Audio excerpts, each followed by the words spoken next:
yaxshi juftlik hosil qilib, barcha turnirda juda yaxshi ishtirok etishdi. Ozarbayjon Aydin Xumbatov.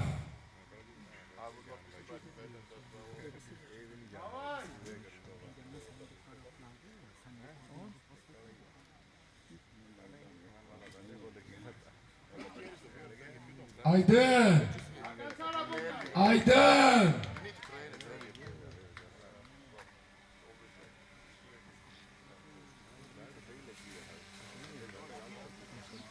Aydин, первый круг, спокойнее. До второго круга, давай. Давай. Don't waste time. It's gonna become just harder. Ikki qo'shni mamlakat, Ozarbayjon va Gruziya vakillari har ikki mamlakatning eng kuchli polvonlari hisoblanadi. Aydin bizda